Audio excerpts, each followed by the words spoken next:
I think the Kenya Moja group has reached a permanent dead end. And in this video, I'm going to give you some of the reasons why I allude this. And so with no further ado, let's get after it. Number 1, Wamusha has been unable to survive after Ishungwa betrayed her. You see, here's how the issue came about. Ishungwa lost his dad. Wamusha went to pay respect, like others went to Bondo to give Raila his last respects. And Ishungwa sabotaged her. He started talking about, oh, she's my sister. We have been working with her, even though people might not see it, and so on and so forth. Just sabotaging her completely. And she was not in a position to tell him off because this is on a day where he's lost his dad. You just want to be agreeable. But guess what? That placed a partial nail in her political career. Because now most in the mountain are calling her a traitor. So much so that the narrative has even reached Rigiji, and he recently regurgitated it right here. The other day he tried to form something called Sijui Kenya Moja, something.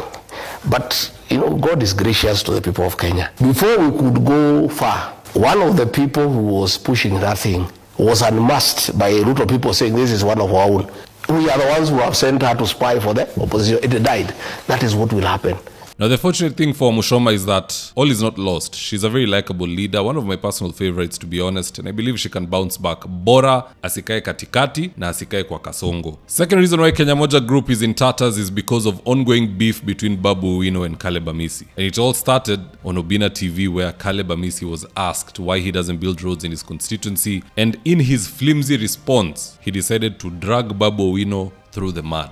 Just listening to this. So that is why Saboti is a bit underdeveloped on the roadside, because you're not supporting the president. That's what they say. But then I ask myself, are all the MPs who are supporting the president, all their road networks are done? But for example, Babu, your colleague and friend, amepiga kazi safi pale nini? Sio kazi yake. Don't be like. But support nani? No, that is not Babu's work. It is the work of Kura that it does the whole of Nairobi. What Babu does, he just come and take the photo and the post. But there are others that is being done. Maybe the MPs are not bothering to take photos and the post. It is the work of Kura, the whole urban area. Right now, as you speak, for your information, if I show you my photo, my nini on WhatsApp, you will see a road from Shanti going to Matisi. It's been done, tarmacked.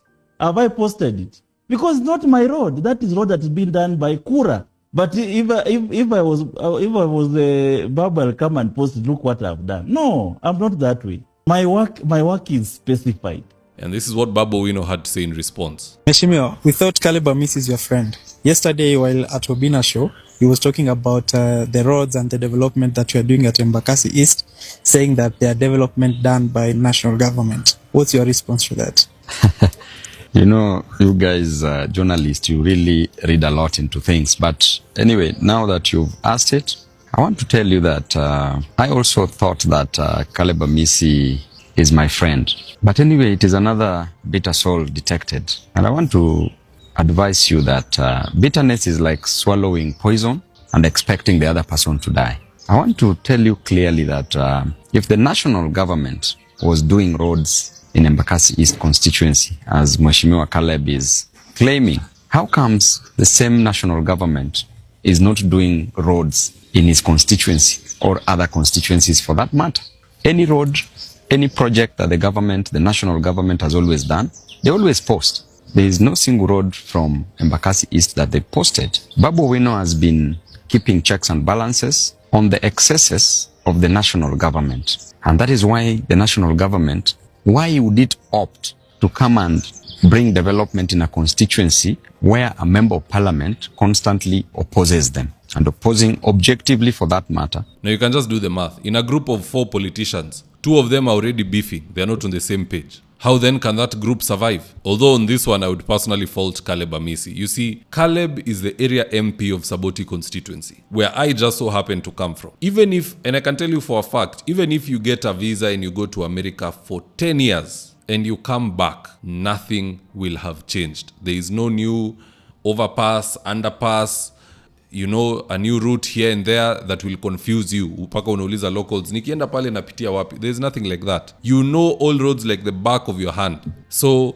the leadership is lacking. Why are others doing it? And why are some not doing it? I'll tell you the reason why. Politics. There is a group of leaders who believe that they'll go play politics during campaign and then get elected, Then once they elected, that's the end of politics. They will now play their politics in 2027 or 2032. It doesn't work like that. You politic to get to parliament. You politic some more to get to the resources. It is the same way you can work hard enough to apply for jobs and you are called for one and you get the actual job. But after getting the job, you continue putting in work so that you get the promotion. These guys don't play politics in parliament. Those who know how to play politics in parliament ndo huwa wanapata maendeleo kwao. Look at Didi Nyoro. Why are there so many roads in Kiharu? Why does Babu Owino have all these roads? They are young and charismatic. Huku nje wanaweza kuwa wanaongea matope about the other political side. Wakiingia bunge, they know how to humble. They know huyu tunamhandle hivi, huyu hivi. They get what they want at the end of the day. Anywho, on to the third and final person is a one Edwin Sifuna. Sifuna used to be very vocal when Raila was around, and that's because he gave him the wiggle room to do so. Oburu Odinga is quite different and Sifuna knows this. So he's decided to toe the line. I've not seen him personally on Citizen TV in the morning lecturing the CIC or so on and so forth like he's always done in the past. He's suddenly gone silent. He's very much agreeable with what ODM is saying and doing. And that makes me feel like the group is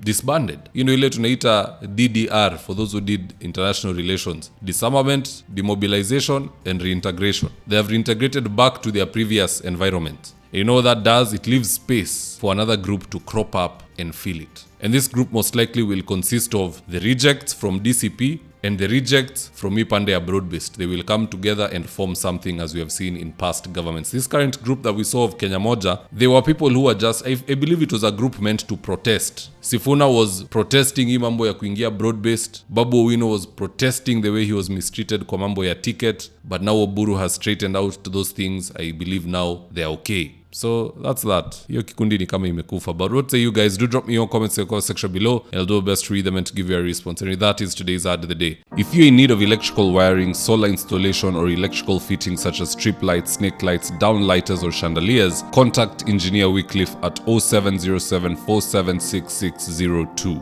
and he'll get your house dapped up.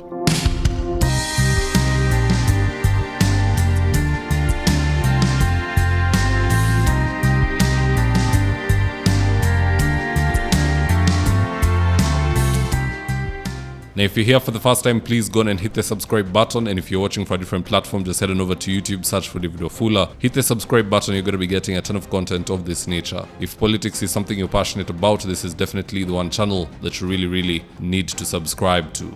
Alright guys, adios.